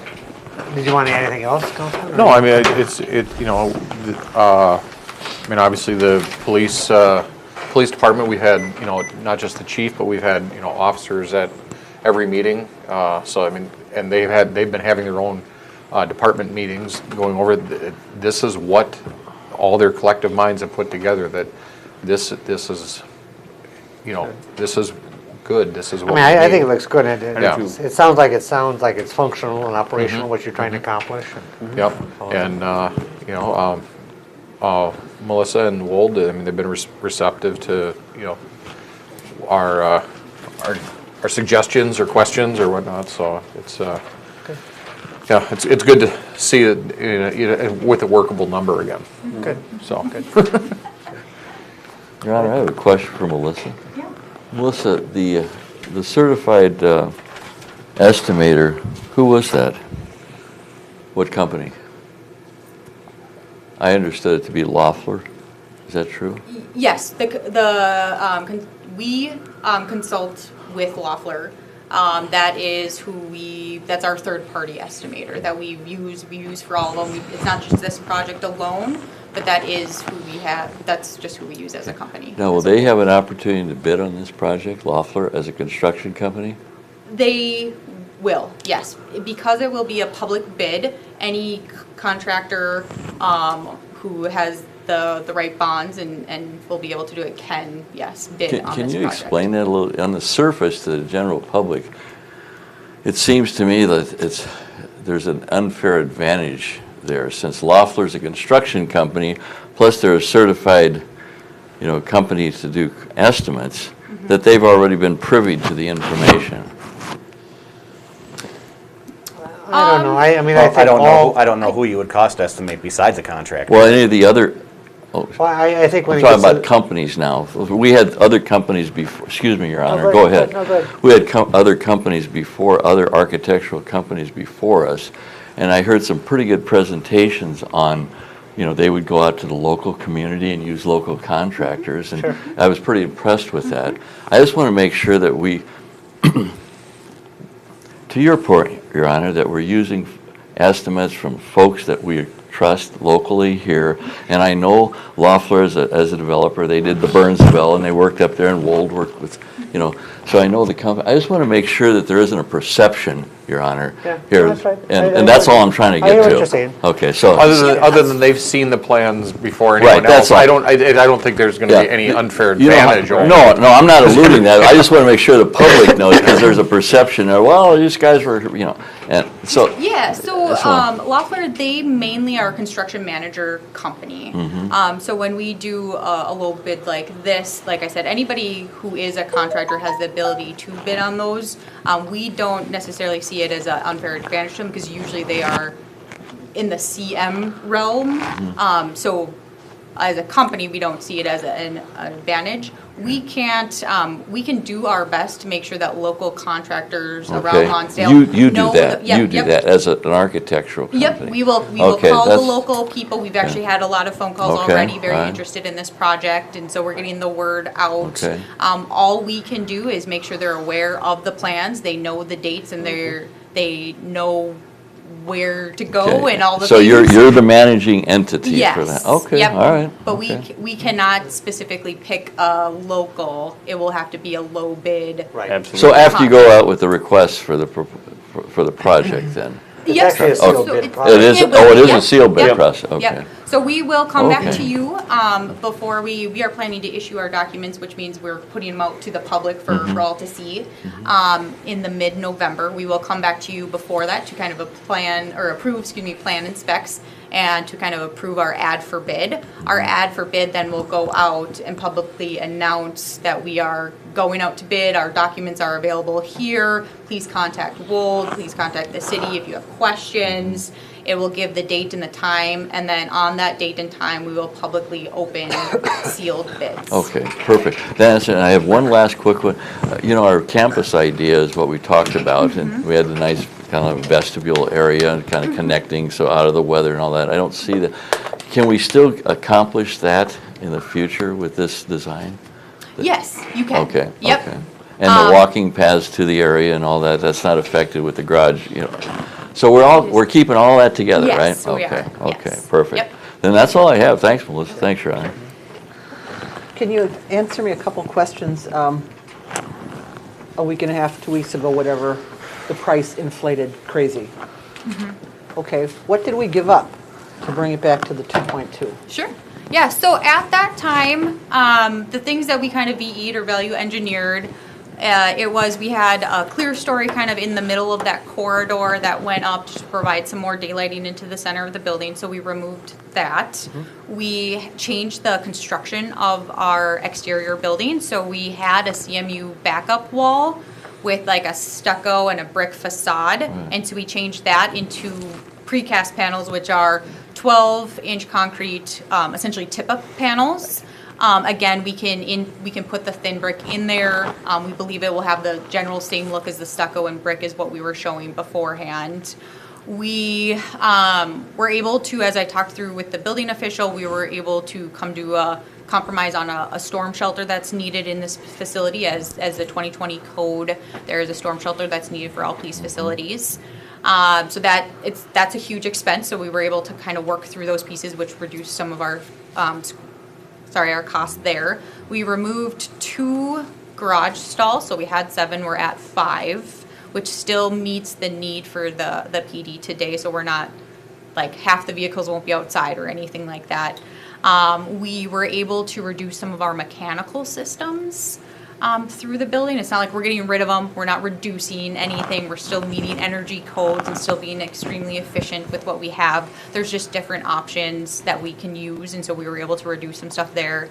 The building itself, because of the type of the building and the type of construction, a sprinkler system is not needed in that building. It's not required by code. It will still have a fire alarm system and annunciation panel, so if something would happen, it still alerts. It's just that you don't have the water coming down that will sprinkle the system, or the building, And then as we went through the estimate, we realized there were some miscellaneous things that we believe were too high.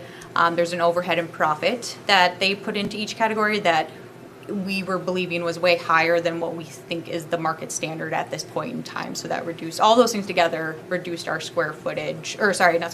reduced our overall cost per square foot to get us down to that 1,725. Okay. I've said this before, and I will say it again tonight. I want to make sure we're not for today. We need to be for the future. So if we like the 2.2 number, obviously. If there's something that we gave up that we can plug back in and still keep a number manageable, I would be open to discussion of it. I don't want to see them be shorted out. I can't think garage stalls are terribly expensive to build. Is that one of the less expensive things, probably? It is a less expensive thing, and it would be something very easy to do an alternate to if we wanted to see where that number came in on bid day. Because I don't want to, I just really want this to be a longer lasting thing. Yes, 5 stalls is great. 7, they picked 7 for a reason. Jason, maybe you can, just to have room, or, you've got cars and such. Well, I know. The general rule is no matter what you have for garage space, it's never enough. Right. Well, there's that. There's that. It's unwritten. It's just the way it is. No, kind of just designing the garage space for the future. Add squad cars, it's just there. I believe 5 is manageable. I don't see us increasing, the amount of squads, the next 10 to 15 years. Because not every officer has their own squad, we share squads. So, at where we're at now with 4, it seems to work out good. The one thing I do like, I like the effort that Wold has done and Scott and the police of keeping it on a target budget that we initially laid out. That will prove that we can build something for what we've told the public we're going to build it for, and it will enable us to go down the path future with the future. Like you talk to campus, the future buildings. If we say it's going to be an X amount of dollars, we want to build it for an X amount of dollars, and I think that's what we're trying to impress. And if the need for more garage stalls or whatever could be incorporated in the next project, I mean, that's certainly workable. But like you say, if we're not going to have squad cars for 10 to 12 years, why are we building garage doors or garage stalls? I think we've told the public now we're going to build this for $2.2 million, or plus or minus. I think we should stay on that target now and build it for that. Then when we get to the next phase, the next project, whatever that number is, that's the number we should build it for. I granted you want to build for the future, but realistically, we're going 30 homes a year, so you're 2.5 to maybe 3 people per household. So the town's growing by 90 to 100 people a year. Well, at that rate, that tells you it's 5 years only 500 people, or 10 years is this is my point. I mean, I get to build for the future and all that kind of jazz. But I think it's important that, we stay on target what we've told the public and we relate to the public. And I think Scott and Jason, the police, and Wald have done a great job with that. And I think that's a path we should go down. Go ahead. To add to that for the public, for Andrea, who's out there? Oh, hi, Misty. Let me ask you this, Melissa. To the mayor's point about being diligent and I'll ask you the question: do we have a Cadillac, or do we have a kind of a nice Chevy here? I would say you have a very nice Chevy. Okay, maybe even a GMC. Yeah. Oh no! Don't go there! We're on you. Cross the line.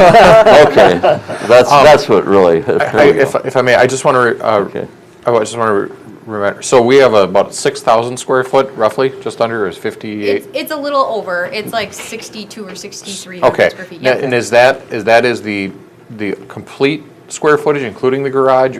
Yes. Oh, it is. Yep. It is. Okay. Yep. All right. That's what I was going to ask too, if we took out any square footage wise. Yeah. We besides the garage, I'm saying we didn't take any out of this number. No, we did not. No. Okay. Perfect. But if we wanted to get down, I Yeah. think there could be ways we could do that if that was a desire. I don't think it is. I don't think Okay. we certainly don't want to cut anything that's operational or functional by far. And one last thing, Melissa, as far as that being a gateway to the city, 'cause I really think it is. When we construct this in comparison to the clinic that's there, will people go, oh, that looks as nice as the clinic does? I think so. Okay. I don't know if they'll drive by 19 and say, oh, that's the gateway to Lonsdale, because you have a very nice entry sign on 19 already that I think does that. I disagree, but okay. Okay. You don't like our sign? I'm sorry, Your Honor. I'd like a little more flash. We got a little pride in it. I'm sorry. Okay, I retract Even the it. I person love that put it up like. Oh my God! Okay, I love that sign. I'm sorry I said misspoke. I retract everything I said. But I still, back to this campus idea, and we don't want to do too much too fast. But the one thing that I've heard is still the big demand for senior housing, and I think obviously we own enough land, or a substantial amount of land there, that should be part of the consideration as we get on the path here over the next few years. But anyway. Okay. I'm certain that because we saw some of the concepts early on of what it could look like. So they've got the creative ability to make it look. Okay. We saw something that looked very similar to the school. Incorporating the school and the liquor store and all these new modern buildings. all kind of tied Okay. together, so. You can do a lot with a tip-up panel now. Yeah, Okay, yeah. They good. look pretty nice. Yeah, And they and go decorative fast, sheet metal. Oh Right. my They do, gosh, right. they're like You know. Legos, you know? Okay, Yeah, so there's perfect. lots of good things about it, so. I think you guys are doing a good job, the whole task force, and I think Yes. you're right on target, so. So the next step, you'll be back again sometime, I imagine? Yep, so we will be back probably beginning of November. We haven't really talked about the date itself, but we will be coming back to approve plans and specs and essentially our ad for bid to go out to advertise. You know, and I think, well, we all kind of touched that about the local bidders. You know, obviously there's Quest and all the typical bid sites, but some of the locals probably don't subscribe to that. I don't know, are we going to put it like in the Lonsdale paper or New Prague Montgomery or? It will have to be published in our local news review and then a trades paper, which would be Quest or. Right, okay. And what we did when we were looking at the city hall, we actually got a list of all of the local contractors that were around Lonsdale, and we made those phone calls so that Good. if they didn't know where to look, we could point them in the right direction. Yep. Okay, Okay. anybody else? No? Okay, good you. comments. Thank you. Thanks. All right, consider approval to accept the letter of resignation of part-time police officer Todd Hansen and authorize staff to advertise for 2 part-time police officers at $24.50 an hour. Jason Schmitz, Chief of Police. Thank you, Mayor, members of the council. Officer Todd Hansen was employed as a part-time police officer for the city of Lonsdale since August of 2017. Officer Todd Hansen was a good officer who worked well with officer staff and the community. I enjoyed working with him, having him as part of the department, and he was very good at filling shifts at a short notice. Officer Todd Hansen's last day of employment will be October 13th, 2020, as he has accepted the position of police chief for the city of Dundas. On behalf of the Lonsdale Police Department, I would like to wish Todd Hansen the best of luck in his new position. And included should be his letter of resignation. Glutton for punishment, huh? Thought he retired out of the frying pan and into the fire. Right. Yeah, yeah. okay. Yeah, he was retired from Faribault. Faribault. Or Faribault, yeah. Yeah. No. Okay, Wish him best of luck. Motion to accept Todd Hansen's letter of resignation. motion by Councilman Palava, Second? second by Councilperson Fuhr. Any further discussion?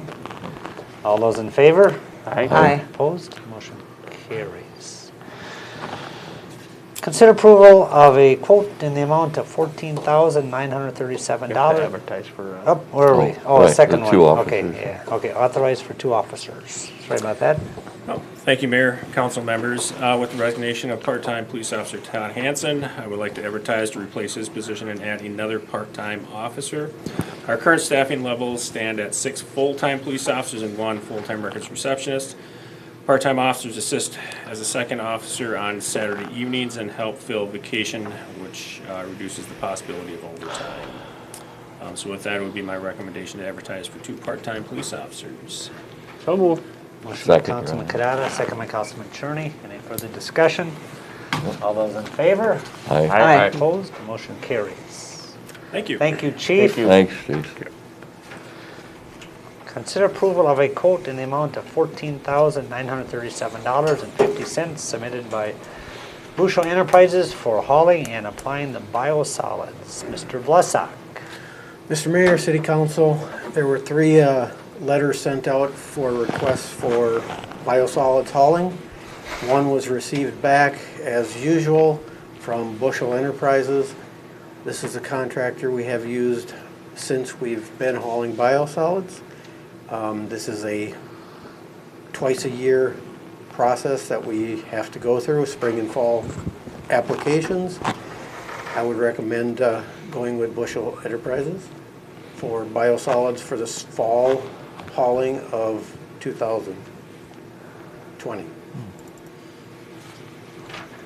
So moved. Motion by Councilperson Fuhr. Second. Second by Councilman Palava. Any further discussion? We don't have All those another in- choice. All those in favor? Aye. Opposed? Motion carries. Consider approval to make a conditional job offer to Rebecca Milks as a part-time liquor store clerk at grade 1, step 1, $12.14 an hour. Mr. Erickson. Thank you, Mayor and members of the council. The next two agenda items relate to hiring staff at the liquor store.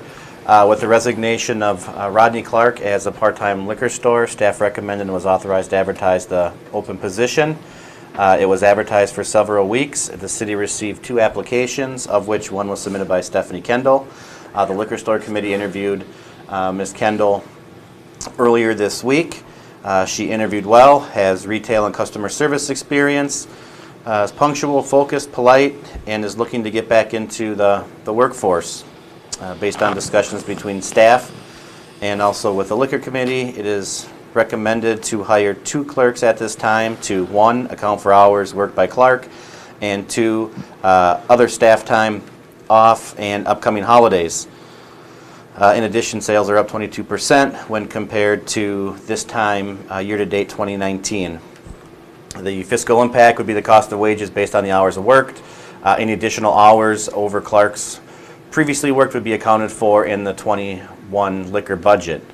Alternatives would be to not approve the proposed conditional job offer, and then attachments are the job posting and Ms. Kendall's application materials.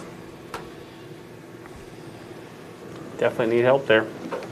I move we offer the job to Ms. Kendall. Motion by Councilman Kadada. Second. Second by Councilperson Fuhrer. Any further discussion? All those in favor? Aye. Opposed? Motion carries.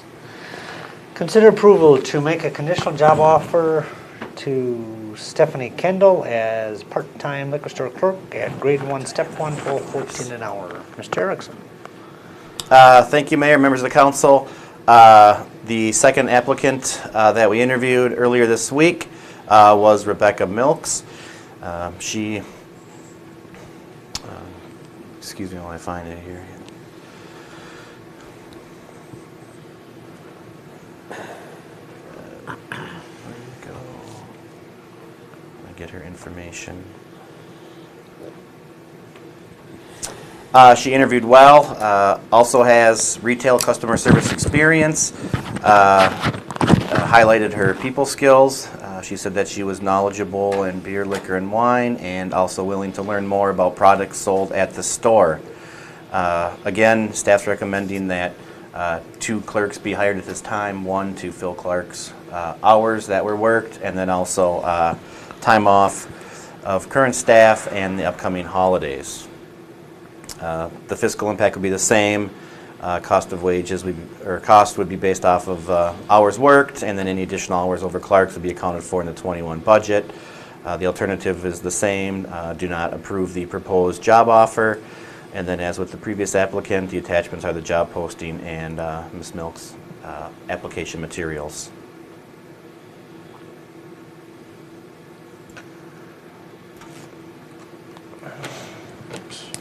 I would make a motion, I'm sorry, my screen just went blank there, so I'd make the motion to hire Ms. Milks. And I'd second that, Your Honor. Motion by Councilman Palava, second by Councilman Cherney. Any further discussion? All those in favor? Aye. Opposed? Motion carries. I think we're running out of gas here, boys and girls. My screen's blank already. So. Department reports, Mr. Vlasák. Well, we've been busy getting our new park up and ready to go for the opening tonight. We will be, in the next couple weeks, we'll be focusing on biosolids hauling, doing winterizing all our parks for irrigation systems and flower pots, and bringing all that stuff in, getting ready for winter. So that'll be in the next 2 weeks, hopefully, before it freezes. Too hard anyways. And then getting plow equipment ready, and we do have also a Rayanne Park that we are trying to do the wood chips yet this fall to remove them and install new. So we got plenty of things to do yet here before the weather turns. I hope it don't turn on us too quick. Thank you, sir. Mr. Powell. Nothing further, Mayor. Thank you, sir. Mr. Erickson. Well, between this meeting and the next, we'll be sending out the improvement hearing notices for the 2021 street project, continuing to work on the PD facility, EDA next week. I do believe we have a county EDA meeting. I'm not aware that that has been canceled as of yet. And then at the next city council meeting, October 29th, we have 2 public hearings, the improvement hearing, which will be virtually the same as this evening, and then the public hearing on the PD, the city's CIP plan, and then also the issuance of the bonds for the public safety facility. Thank you, sir, for all your work. Mr. Baker. Yeah, we had a pretty big event earlier this evening, and just can't say enough thank yous to the council, to the park board, to Tim and Debbie Rude, and to Public Works, WSB for designing the Trichka Park project. Is just everybody all around did a great job. So just very terrific and a nice night. Thanks for your work. We need another large grant, so we got another project to work on. Councilman Turney. Your Honor, I'm just having fun, and thank you. I'm going to defer to Cindy. I have nothing to report of substantial use other than the fact I had fun in a golf tournament in Montgomery. All right. Thank you, sir. And your 8th place. Yes, I'm going to take honors with that. That's good, though, with that many teams. With that many people. It was a good time, Your Honor. Good time had by all. Councilman Kadada. Again, the park board would like to thank everybody that came out tonight. Yeah. And thank you again to Public Works, it looks great. Screens. John, thank you. And the rest of the city staff, thank you as well. That's all I have. Thank you. Councilperson Fear. The liquor board met Tuesday evening, and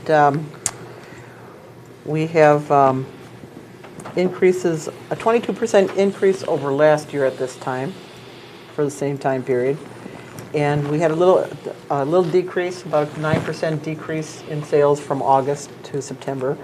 But overall, doing really very strong. Sales, year-to-date sales are 1.7 million. Nice. So good. And thank you to Lynette and all her staff for all their continued hard work. We have the 2 persons now that we'll be taking on, so that'll help out, ease up a little bit on their time in the store. So good. And that's about it. Thank you. Thank you for all your work. Thank you. Councilman Palava. EDA will meet next week, and I don't know if PD, that would be next week too, maybe? Yeah, I'll have to follow up with. Yeah, I guess I don't know if we're meeting again for that, because now they're hammering out all those little details now that we've got all the big blocks figured out, so we'll get back to you on that. Well, thank you for all your time committed to the whole design and the whole process. It's been an experience. It's going to be quite a facility when it's done. I just want to add to what everybody has said about that grand opening we had tonight at Trichka Park in regards to the soccer field, the hockey rink, and the pavilion. I assume everybody's looked at it, but if you haven't, it is really awesome. I mean, for a town of 4,000 people, it's the envy of a lot of communities, I would say. As I mentioned, it starts with the grant and our city staff with Ben and Joel, of course. It evolves to the park board with their vision. Not only that, but of all the walking paths and parks in the town, and I think you touched on the grading of the park by the Public Works, but that is really a good job. I mean, all kidding aside, it looks really good. So I think that is really a project and a amenity that we can all be proud of and brag about. It really is awesome. It's probably one of the nicest areas I've seen, in a long time. So, just a big shout out to everybody that worked on it, and of course to the city council for pulling the trigger to fund it and match fund and all that kind of stuff. But really something to be proud of. In closing, I just want a couple things. Just a shout out to our reporters. Misty does a great job, of course, with the Lonsdale News Review in regards to the city and all the community events, and do a really nice job. I do want to give Andrea a big shout out. I don't know if anybody has seen the article she wrote in the Montgomery Messenger today. It has to do with Lonsdale being one of the safest cities in Minnesota. And it kind of explains, the city and the kudos to Jason and our police department. But that's a very well written article, and that is something too that I think we all can be proud of.